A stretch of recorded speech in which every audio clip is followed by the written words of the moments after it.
찬송하시겠습니다. 찬송가 496장입니다. 찬송가 496장입니다.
501장입니다.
기도하시겠습니다.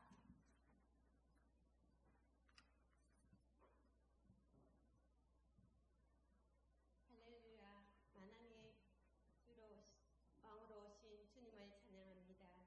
주님, 이 시간 주님을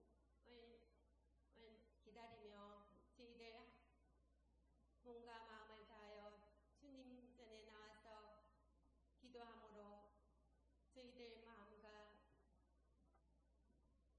마음이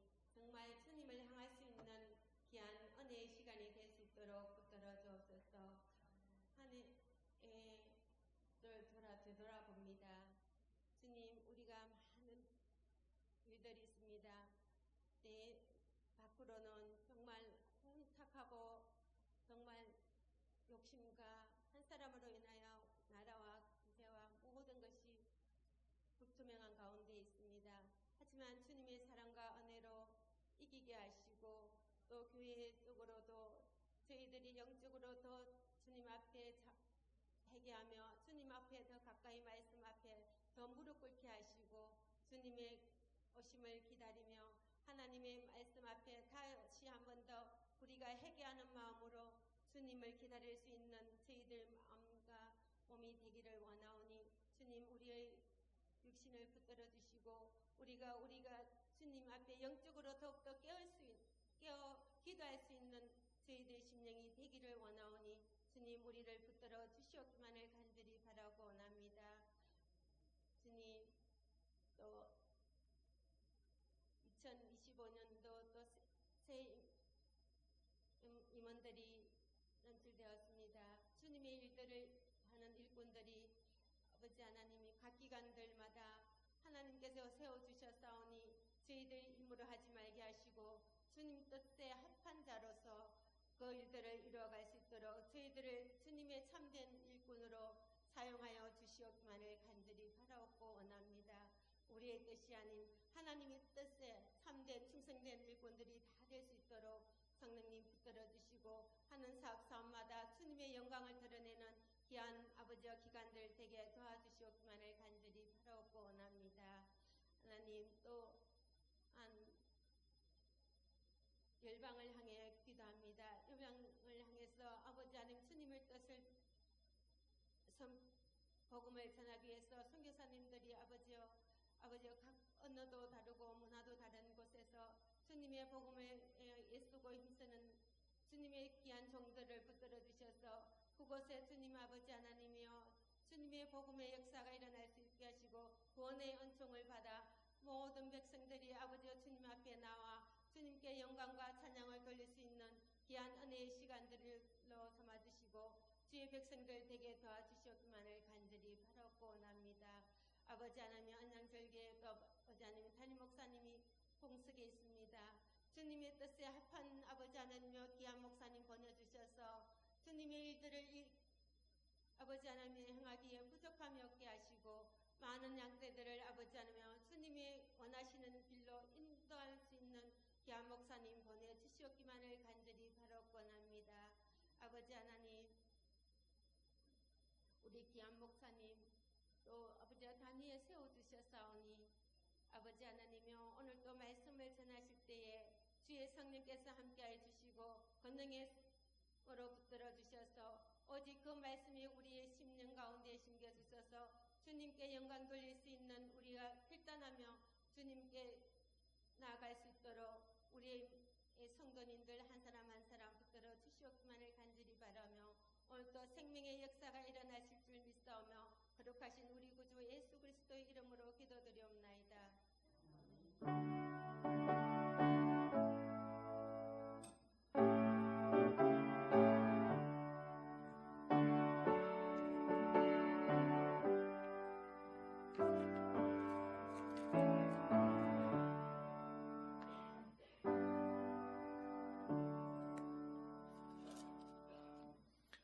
오늘 우리에게 주시는 하나님의 말씀입니다. 창세기 17장 1절에서 8절 말씀.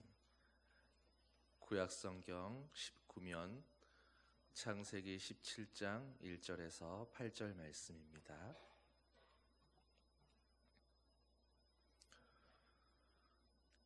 한 절씩 교독하겠습니다. 아브라함이 99세 때에 여호와께서 아브라함에게 나타나서 그에게 이르시되 나는 전능한 하나님이라 너는 내 앞에서 행하여 완전하라.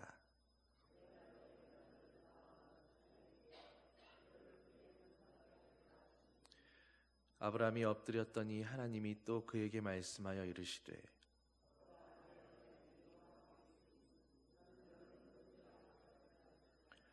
이제 후로는 네 이름을 아브라함이라 하지 아니하고 아브라함이라 하리니 이는 내가 너를 여러 민족의 아버지가 되게 함이니라.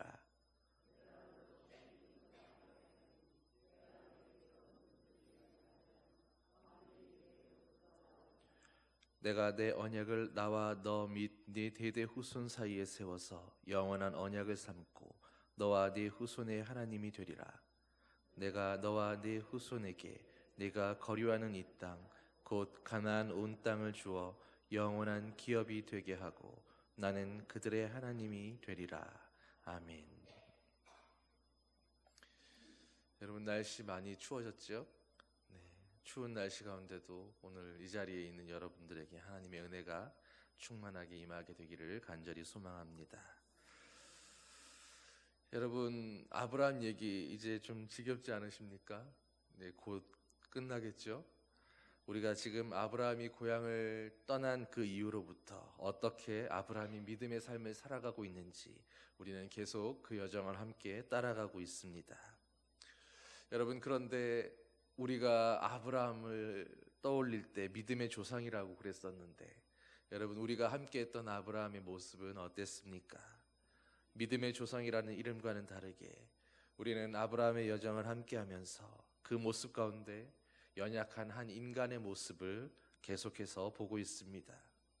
오히려 믿음으로 떠난 여정 가운데서 아브라함은 기근을 만나고 애굽으로 내려가서 망신을 당합니다. 조카 롯과 엮여서 두려움에 사로잡히기도 했었습니다.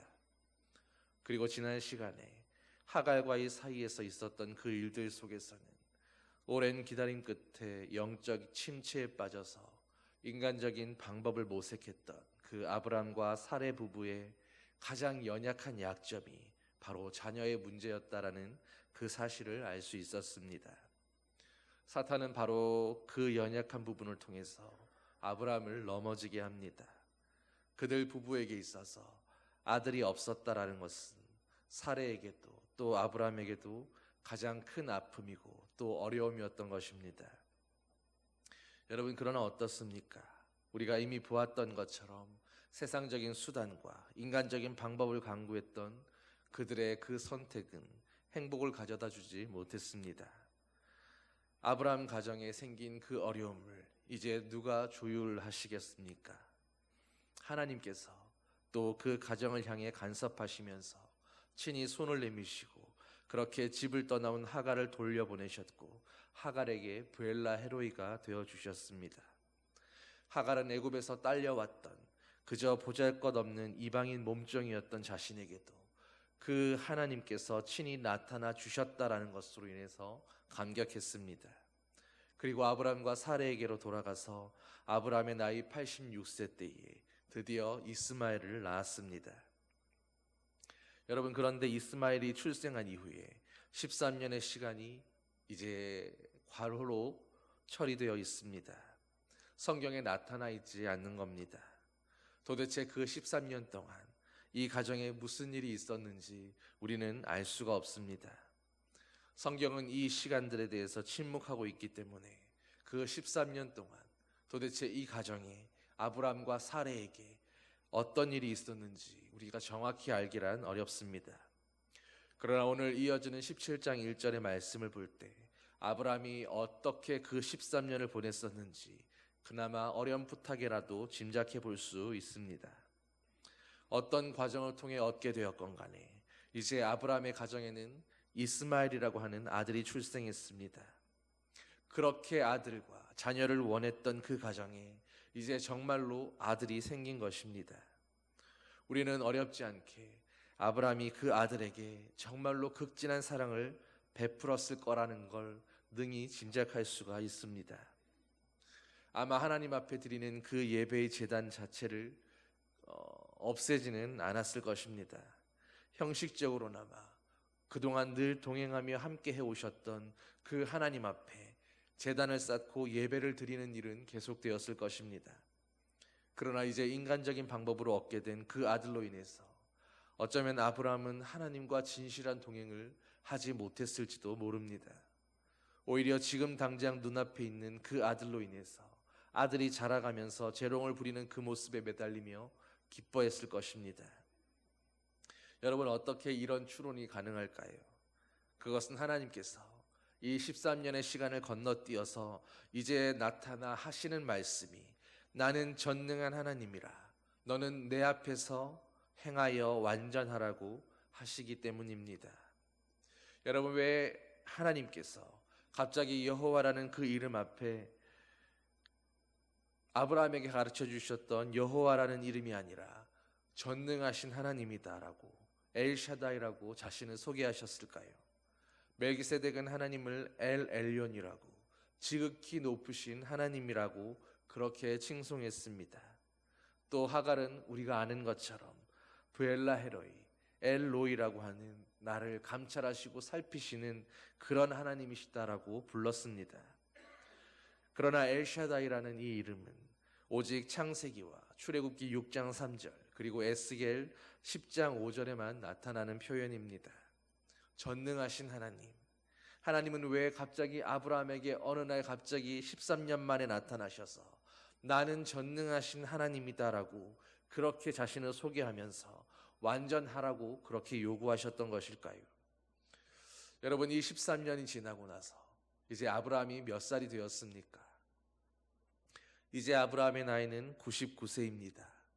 그 말은 사례도 이제 90세를 바라보는 89세의 나이가 되었다라는 것입니다. 이스마엘이 벌써 13살이 되었습니다. 17절을 보면 이 나이는 이제 육체적으로 자녀를 더 갖게 될 것이라는 어떤 소망도 가질 수가 없는 그런 나이였습니다. 여러분, 하나님께서 99세가 된 아브라함과 이제 90을 바라보는 사례 앞에 왜 이제야 나타나셨을까요? 바로 아브라함에게 지금까지의 그 모든 시간이 그가 정말로 육체적으로는 아이를 낳을 수 있는 일말의 가능성조차도 완전히 사라지게 되기를 기다리는 시간이었습니다. 하나님께서 아브라함에게 내가 너에게 자식을 주겠다라고 하셨던 그 약속은 그저 아무 때나 좋은 시기에 젊음이 있어서 이게 하나님이 주신 약속의 성취인지 아니면 우리 육신이 아이를 낳고 기를 수 있는 그런 준비가 되어서 그래서 갖게 된 자녀인지 그렇게 헷갈리지 않을 수 있도록 아무 때나 이루어지는 일이 아니라 어떤 가능성조차도 다 사라지고 난 그때에 흔들리지 않는 확실한 믿음을 갖게 하시기 위해서 하나님이 정하신 그 믿음의 약속의 때였던 것입니다. 여러분, 99세 때라도 100세가 되어서라도 하나님이 약속하셨다면 자녀가 아니라 그보다 더한 일들도 이루시고 성취하실 수 있다라는 것입니다. 그것이 소망 없는 우리의 육신을 보면서 하나님이 이 일을 이루실까를 의심하는 것이 아니라 우리의 상태와 조건과 환경과 상황에 상관없이 전능하신 하나님이시기에 반드시 그 약속을 성취하고 이루실 수 있다라는 것을 믿음으로 붙들라고 말씀하는 것입니다. 아브라함에게 바로 이 믿음 하나를 가르쳐 주기 위해서, 이 믿음으로 붙들고 살아가는 믿음의 아버지가 되도록 하기 위해서 하나님은 그토록 오래 기다리시면서 아브라함의 가정과 함께 해오고 있으셨던 것입니다. 여러분, 이것이 바로 하나님의 열심이고 하나님의 은혜인 것입니다. 그러니까 나는 전능한 하나님이다라고 하는 이 말씀은 이제 육체적인 모든 소망이 끊어졌기에 이제야 비로소 내가 너에게 약속했던 그 후손이 태어날 때가 되었다라는 암시적인 표현인 것입니다. 하나님의 전능하심은 정말로 모두가 불가능하다고 생각할 수밖에 없는 그 불가능을 가능케 하시는 바로 그런 전능하심이다라는 것입니다. 여러분, 이런 하나님의 전능하심을 경험해 보셨습니까? 무덤에 있는 나사로가 살아 일어나는 그 모습을, 마른 뼈들이 살아나가서 군대가 되는 그 모습을, 여러분, 하나님의 그 전능하심은 바로 그런 것들을 믿음으로 붙들고 나아가라고 말씀하는 것입니다. 그간 이스마엘 하나로 만족하면서 하나님에게서 실제적으로는 멀리 떨어져 있었던 그런 인간적인 방법으로 얻었던 그 아들이 주는 그 기쁨에만 푹 빠져 있던 아브라함에게서 우리는 우리의 연약함과 믿음 없음과 불순종과 패역함의 그 적나라한 모습을 보게 됩니다. 이것이 바로 인간의 모습이라고, 이것이 바로 우리의 실상이라고 성경은 말씀해 주고 있는 것입니다. 그런데 그런 아브라함이 어떻게 믿음의 조상이 될 수 있는가? 우리는 그저 우리의 삶이 지금 평안하고 만족스러우면, 신앙의 열심조차도 그저 그 수준에서 멈추어 버리고 맙니다. 지극히 타성에 젖은 무력한 모습으로 하나님을 오늘도 간절히 찾는 것이 아니라 그저 종교심으로 포장된 그럴듯한 신앙의 형태만을 유지하고 그렇게 겨우겨우 그리스도인이라는 이름만 가지고 있게 되는 것입니다. 그런데 아브라함에게나 또 그런 우리들에게나 하나님은 포기하지 않으신다는 것입니다. 하나님은 우리들의 인생 가운데서 멈추어 계시지 않으셨습니다. 하나님께서 13년 동안 침묵하셨던 것은 아브라함의 모든 육체적 가능성이 사라지기를 기다리셨던 것입니다. 그리고 마침내 나타나셔서 진정 불가능을 가능케 하시는 그 전능하신 하나님이 바로 아브라함이 믿고 바라보고 있는 그 여호와라는 것을 스스로 천명하신 후에 그러므로 아브라함 너는 내 앞에서 행하여 완전하라고 요구하고 계신 것입니다. 여러분, 하나님께서 말씀하시는 이것이 무슨 의미입니까? 우리는 애초에 하나님 앞에서 행하여 완전할 수가 없는 그런 존재들입니다. 복음서에서 하늘에 계신 너희 아버지의 온전하심 같이 너희도 온전하라고 말씀하실 때 그 말씀의 의미가 하나님처럼 정말 그렇게 완벽해지라는 그런 의미였겠습니까? 절대로 그런 의미가 될 수가 없습니다. 인간은 하나님처럼 온전해질 수 있는 그런 존재가 아니기 때문입니다. 그러면 왜 이 말씀을 하신 것이겠습니까? 자기 만족에 빠져서 아브라함처럼 오늘 이스마엘이 주고 있는 그 인생의 즐거움에 취해서 아브라함처럼 이 세상이 영원할 것처럼 그렇게 착각하면서 그 착각 속에서 살고 있지 말라는 것입니다. 하나님의 온전하심에 그 수준까지를 바라보고 추구하면서 지속적으로 경건의 열망을 가지고 온전한 삶을 살기 위해서 주님을 더 바라보고 그분을 더 신뢰하고 그분의 은혜를 더 구하면서 시선을 하나님께로부터 떨어뜨리지 말라는 것입니다. 그러므로 하나님께서 아브라함에게 온전하라고 하신 말씀은 이제 지금 이 땅의 행복 가운데 그렇게 취해 있는 지금의 삶을 청산하고 이제는 다시금 하나님 앞에서 하나님께서 주실 그 은혜를 사모하라는 말씀인 것입니다. 하나님 앞에서 살아야 한다라는 말씀입니다. 특별히 완전하라고 하신 말씀은 이전에 에녹이나 혹 노아가 하나님과 동행했었던 그때 그 모습처럼 아브라함도 믿음의 조상으로 믿음의 아버지로서 바로 그런 삶을 살라는 하나님의 부르심이었습니다. 이것은 2절과 연결해서 생각해 보면 더 정확해집니다. 2절 말씀입니다. 내가 내 언약을 나와 너 사이에 세울 수 있도록 완전하라. 어쩌면 지금까지 13년 동안 아브라함은 자신의 삶이 그래도 나름 행복하고 완전하다고 생각했을 수도 있습니다.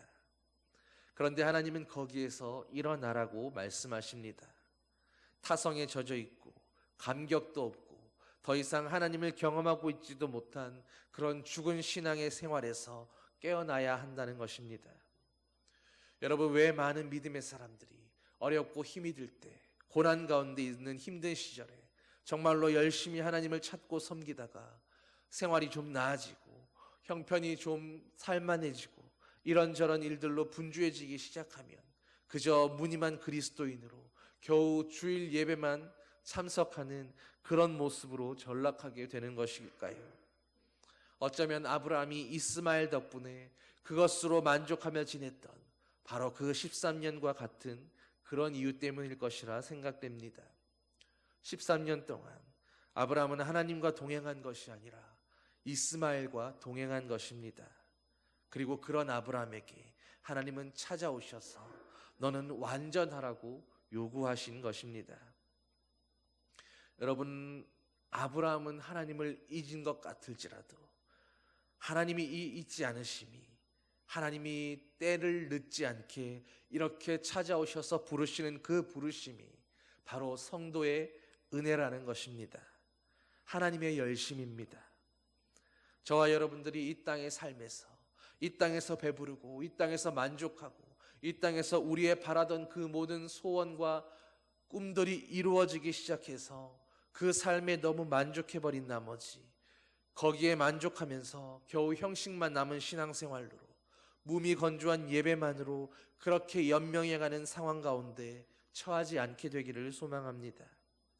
그저 자기 만족에만 빠져서 정말로 하나님 없이는 살아갈 수 없는 그런 삶을 잃어버리고 그런 열망을 잃어버린 그런 인생 되지 않기를 간절히 소망합니다.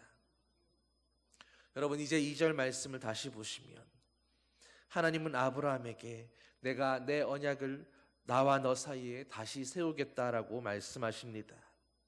여러분, 그런데 하나님께서 이미 앞에서 몇 번씩이나 또 최근에는 15장에서 아브라함과 다시 언약을 세우지 않으셨습니까? 그런데 왜 이제서 또다시 언약을 세우시겠다라고 말씀하실까요? 우리가 이제껏 살폈던 것처럼 아브라함은 그 하나님과의 약속에 그 언약에 신실하지 못했습니다. 13년 동안의 그 침묵 기간 동안 그 깊은 신앙의 매너리즘에 빠져 있는 동안에 아브라함은 하나님의 약속을 잊어버렸을지 모릅니다. 그래서 이제 하나님은 그런 아브라함에게 다시 한번 언약을 새롭게 갱신하자고 말씀하시는 것입니다. 누가 신실하지 못했기 때문입니까? 연약한 우리들, 하나님 앞에 신실하지 못했던 그 아브라함 때문이었습니다. 하나님의 사랑, 하나님의 그 열심은 이토록 포기하지 않으시는 그 하나님의 인내하심이 아니었다면 어떻게 아브라함이 믿음의 조상이 될 수가 있었겠습니까? 여러분, 그런 하나님 앞에 아브라함을 책망하시는 것이 아니라 또다시 그 앞에 나타나셔서 내가 너와 언약을 세울 수 있도록 다시 너는 내 앞에서 행하여 완전하라고 말씀하시는 그 하나님 앞에서 아브라함은 또다시 엎드릴 수밖에 없었습니다. 무슨 의미입니까? 하나님 앞에 유구무원이라는 것입니다. 무슨 할 말이 있었겠습니까? 이제야말로 이제 또다시 찾아오신 그 하나님 앞에서 이제야말로 무조건적으로 절대적으로 하나님 앞에 순종하겠다라는 그런 굴복의 의미였던 것입니다. 사실 이제까지도 아브라함은 여전히 하나님의 말씀이 온전히 이해되지 않았을지 모릅니다. 그래서 13년 동안 이스마엘로 만족하며 살았던 것 아니겠습니까? 하물며 지금은 더 이상 육체의 어떤 소망도 가질 수가 없는 나이입니다. 그런데 이 순간에야 아브라함은 비로소 하나님의 말씀 앞에 온전히 엎드린 것입니다. 이것이 바로 아브라함의 믿음이었습니다. 여러분, 믿음은 하나님의 뜻이 다 이해가 되어서 내가 논리적으로 하나님의 그 약속에 완전히 설득되어서 그래서 이성적으로 납득이 되기 때문에 믿는 것이 아닙니다. 믿음은 내 이해의 차원으로는 결코 다 설명될 수 없는 그런 부분들을 담고 있는 것입니다.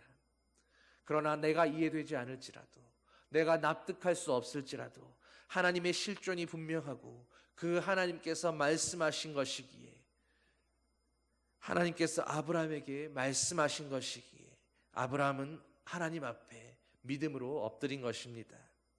이것이 아브라함이 믿음의 사람이 된 이유이고 믿음의 조상이 될 수 있었던 이유입니다. 여러분, 이런 아브라함에게 이제 하나님은 또다시 무엇이라고 말씀하십니까? 내 이름을 바꿔야겠다라고 말씀합니다.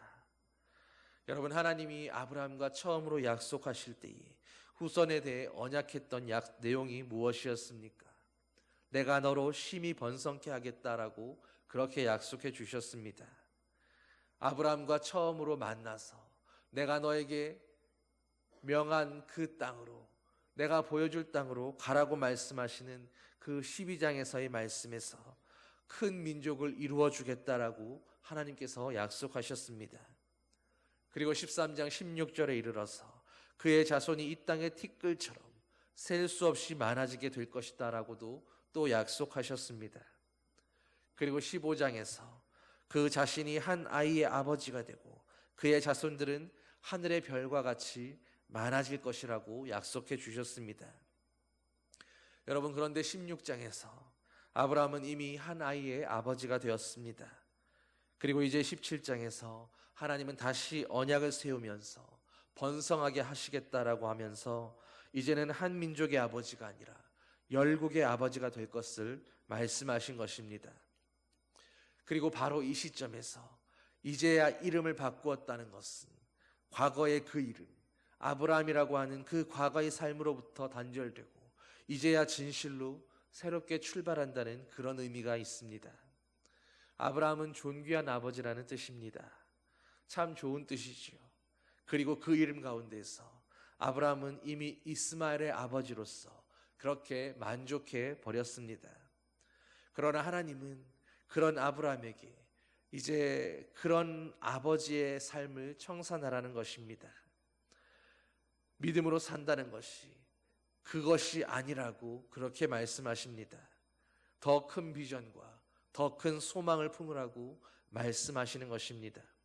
그러면서 새롭게 바꾸어 주시는 이름, 그 아브라함이라는 이름은 열국의 아버지라는 그런 의미의 이름입니다. 한 가족이나 한 아들의 아버지만이 아니라 열왕들이 내게로 쫓아나게 될 것이다 라고 말씀하십니다. 실제적으로 아브라함에게서 난 이스마엘이 한 민족이 되었습니다. 그리고 그에게서 12지파 이스라엘들이 또 나오게 될 것입니다. 말년에는 후처인 그두라에게서 낳은 후손들도 있었습니다. 그러나 아브라함이나 우리가 바라볼 수 있는 수준은 바로 여기까지입니다. 혈통적이고 그저 자기 자신의 범주에서 벗어나지 못하는 그런 수준인 것입니다. 그러나 하나님께서 오늘 아브라함을 아브라함이라고 말씀하신 이 말씀 속에는 혈통적으로 여러 나라와 여러 민족을 이루겠다라는 그런 의미보다 훨씬 더 깊은 영적이고 소중한 의미가 함께 들어있는 것입니다. 그것은 아브라함에게 말씀하신 그 열국이 아브라함의 씨를 통해서 오는 그런 혈통적인 열국이 아니었다는 것입니다. 여러분 익히 아는 대로 아브라함은 하나님께서 말씀하신 대로 믿음의 조상이었습니다. 그리고 이 말은 아브라함의 혈통을 타고 오는 그들의 조상만이 아니라 믿음으로써 하나님의 백성이 되는 모든 사람들, 오고 오는 수많은 세대 가운데에서 하나님을 하나님으로 알고 그분을 그리스도로 구주로 나의 하나님으로 영접하게 되는 모든 믿음의 사람들의 그 믿음의 조상이 바로 아브라함이 될 것이다 라고 하는 믿음의 조상의 의미였던 것입니다. 사실 이스마엘은 혈통적으로는 아브라함의 아들이었지만 그러나 하나님의 구원을 받은 믿음의 백성은 되지 못했습니다. 이것이 혈통적인 그런 의미의 이름이 아니라는 것입니다. 하나님은 애초에 처음부터 바로 아브라함을 통해서 새로운 민족, 새로운 세대, 믿음으로 시작하는 새로운 나라를 꿈꾸셨던 것입니다. 그 나라는 처음부터 이스라엘이라는 혈통이 아니라 바로 믿음으로 반응하는 모든 사람들에게 열려있는 열국이었습니다. 이 모습은 뒤에 이어지는 그 할례에서 더 두드러지게 드러납니다. 아브라함이 할례를 받을 때 하나님은 아브라함에게만 또 아브라함의 그 혈통에 있는 가족들에게만 할례 받게 하지 않으셨습니다.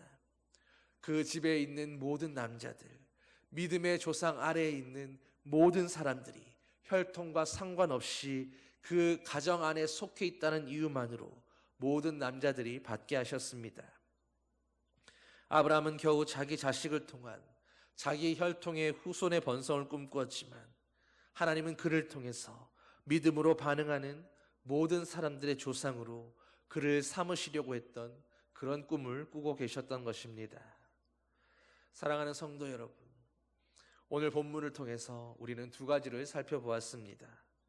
첫째는 아브라함에게 그 13년이 가장 큰 아픔이었던 자녀의 문제가 해결되고 이 땅에서 바라던 모든 것들이 만족스러워져서 정작 하나님을 제대로 찾지 못했던, 건강하게 동행하지 못했던 영적인 침체의 기간이었다는 것입니다. 우리는 여기서 인간의 한계를 보게 됩니다. 우리는 누구나 아브라함처럼 어떤 수단이나 방법을 동원하더라도 내가 목적하던 것이 이루어지면 그것이 하나님의 축복이라고 말하고 그렇게 거기에만 만족하며 머물고 싶어 합니다. 그리고 그 대부분의 것들은 결국 하나님이 원하시는 것, 꿈이 아니라 세상의 범주 가운데에서 우리가 바라는 그 수준을 벗어나지 못하는 것들입니다. 아브라함에게는 그것이 바로 가장 연약한 자녀라는 문제였고, 그리고 그것이 채워지고 만족이 되자 아브라함은 그저 형식적인 그런 신앙인이 되고 만 것입니다. 그러나 하나님이 그런 아브라함에게 나타나셔서 그 정도의 수준에 머물면 안 된다고 일깨워 주셨습니다. 하나님께서 기대하시는 수준이 그보다 훨씬 높은 곳에 있다고 일깨워 주신 것입니다. 그러므로 그 일을 위해서 너는 내 앞에서 행하여 완전해져야 된다라고 도전하셨습니다. 이것이 아브라함이 믿음의 조상이 될 수 있었던 하나님의 열심이었고 사랑이었으며 하나님의 은혜였습니다. 사랑하는 성도 여러분, 혹시 우리가 오늘 소망하고 있는 것이 아브라함이 소망했던 그것처럼 이 세상에 속해 있는 어떤 것은 아니었습니까? 그러면 그것이 채워진 후에는 어떻게 하시렵니까? 우리도 아브라함처럼 다 연약한 인생들입니다. 세상에서 잘되고 형통하며 아름다워지는 것은 물론 좋은 일이지만, 그러나 그것만이 우리 신앙생활의 목표이자 종착점이 된다면 그것은 분명 하나님의 뜻과는 어긋나 있는 것입니다. 그것이 채워졌기 때문에, 혹 그것이 우리 생각보다 지체되었기 때문에 그것이 우리 신앙생활의 이유라면 우리도 아브라함처럼 또다시 깊은 영적 침체의 수렁 속으로 빠지게 될 것이기 때문입니다. 여러분, 하나님께서 우리를 여기 이 땅 가운데 남겨두신 이유는 그런 소원 때문에 그 소원을 이루라고 남겨두신 것이 아닙니다.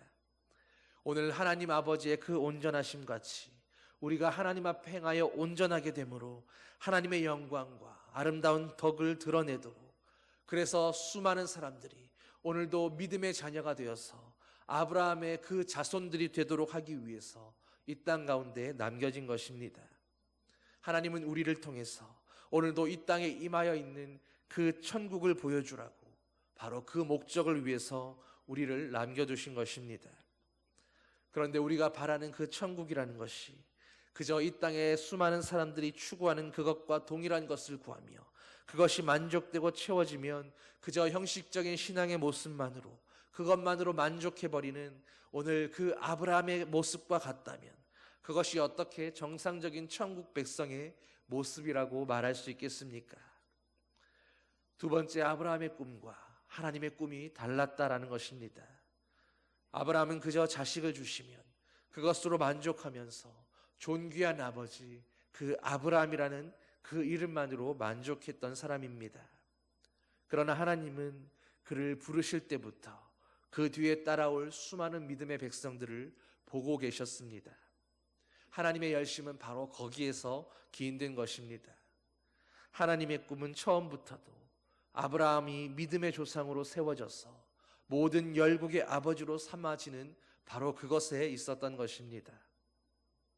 그리고 오늘 우리는 바로 그런 아버지의 꿈을 볼 수 있어야 하는 것입니다. 그저 내게 보이는 내 눈앞에 있는 그것만이 전부라고 말하지 말아야 합니다. 하나님은 아브라함이 인간적으로 기댈 수 있고 기대할 수 있는 모든 소망이 끊어진 후에야 그제서야 나타나셔서 나는 그래도 여전히 전능하신 하나님이다라고 그렇게 스스로를 소개하셨습니다. 그러므로 여러분, 나이가 무슨 상관이겠습니까? 내가 가진 재능이 이것뿐이라고 실망할 것이 무엇이겠습니까? 하나님께서, 전능하신 그 하나님이 오늘도 나를 통해서 꿈꾸고 계시는 것들을 오늘도 나를 통해 반드시 이루시겠다고 하는 그 하나님의 열심히 일하고 있는 그 꿈을 믿음의 눈으로 바라볼 수 있다면 다른 어떤 이유들 때문에라도 실망할 이유가 없는 것입니다. 하나님은 바로 그 좀 더 원대한 꿈을, 바로 그 꿈을 위해서 오늘도 우리를 이 땅 가운데 남겨두고 계시고 기다리고 계시는 것입니다. 오늘 저와 여러분은 하나님의 나라, 그 천국의 현존을 드러내도록 세워진 사람들입니다. 주님은 우리를 통해서 아브라함을 아브라함으로 만드시는 것처럼 오늘 저와 여러분을 통해서 원대한 꿈을 꾸고 계시는 것입니다. 우리가 믿음으로 사는 삶 결코 쉽지 않지만 오늘도 유혹과 넘어뜨리는 수없는 피할 길들이 우리를 넘어뜨리고 유혹하려고 하고 있지만 그러나 바로 그때에 오늘 아브라함을 만드신 그 하나님의 열심을 기억하라고 오늘 이 말씀을 우리에게 주신 줄 믿습니다. 진정 어느 때라도 언제나 전능하신 하나님, 바로 그 하나님께서 꿈꾸시는 그 꿈이 오늘도 저와 여러분들의 꿈이 될 수 있기를 예수님의 이름으로 간절히 축원합니다. 기도하시겠습니다. 사랑의 아버지 하나님, 믿음의 조상 아브라함을 통해서 그가 얼마나 연약하고 부족하고 나약한 인간이었는지, 얼마나 우리와 똑같은 성정의 사람이었는지를 우리로 분명히 보게 하시니 감사드립니다. 하나님의 은혜를 고백하는 것은 그런 아브라함을 하나님은 기어이 믿음의 조상으로 만드셨고 세우셨고 그리고 성취하셨다라는 하나님의 그 열심과 아버지의 그 일하심을 우리로 보게 하시는 것입니다. 하나님 아버지, 오늘도 우리는 연약하고 주님 앞에 실패하고 넘어지는 일들이 많지만, 그러나 우리가 연약한 그 자리에서 아브라함을 아브라함으로 만드신 하나님의 열심을 보게 하여 주시옵소서. 아브라함을 통해 꿈꾸셨던 하나님의 그 원대하고 놀라운 꿈을 오늘 우리가 믿음의 눈으로 바라보게 하여 주시옵소서.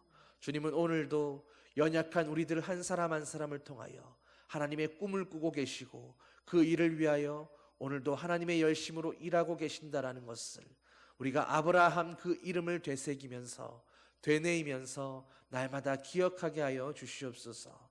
오늘도 넘어지고 유혹받을 수많은 난관들이 있지만 우리의 믿음의 길 가운데에서 그 하나님을 바라보며 또 그 아브라함을 되뇌이며 오늘도 믿음의 길 안에 아버지의 손을 붙잡고 가는 거룩한 자녀들, 주님 뜻 안에 있는 거룩한 백성들 되게 하여 주시옵소서. 예수님 이름으로 감사드리며 기도드립니다. 아멘. 찬송 282장 찬양하겠습니다.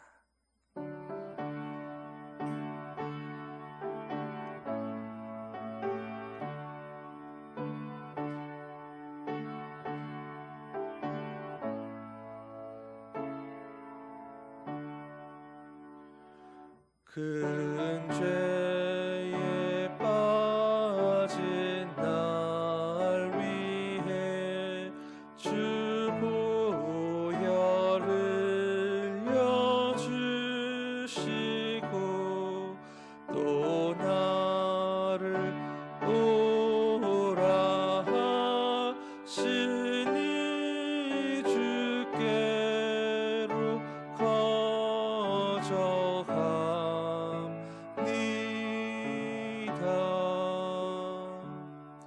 내 죄를 씻는 능력은 주 보혈밖에 없으니 정하게 되기 원하여 주께로 거저가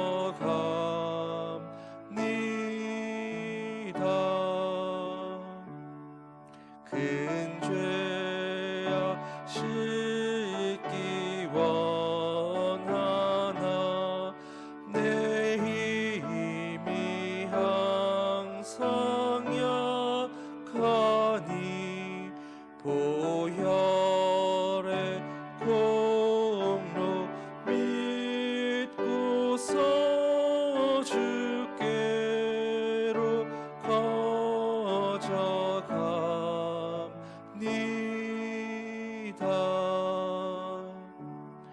내 죄가 심히 무거워 구하여 주리옵으니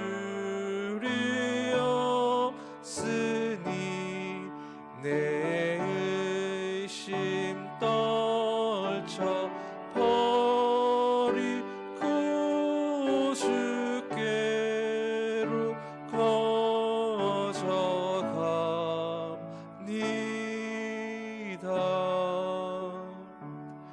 죄 용서하여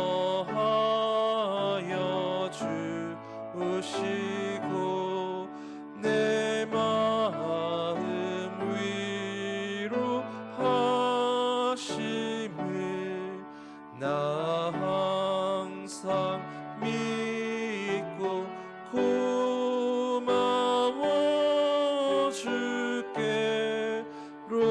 거저갑니다.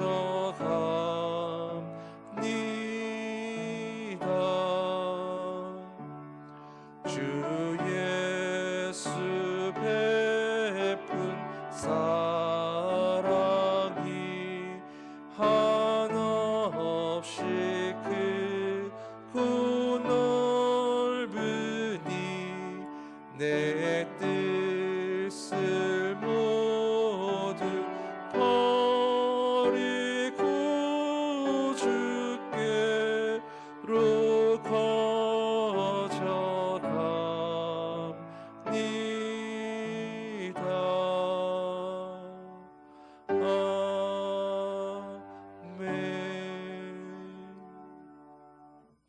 주기도문으로 함께 기도하시겠습니다. 하늘에 계신 우리 아버지, 아버지의 이름을 거룩하게 하시며 아버지의 나라가 오게 하시며 아버지의 뜻이 하늘에서와 같이 땅에서도 이루어지게 하소서. 오늘 우리에게 일용할 양식을 주시고 우리가 우리에게 잘못한 사람을 용서하여 준 것 같이 우리 죄를 용서하여 주시고 우리를 시험에 빠지지 않게 하시고 악에서 구하소서. 나라와 권능과 영광이 영원히 아버지의 것입니다. 아멘.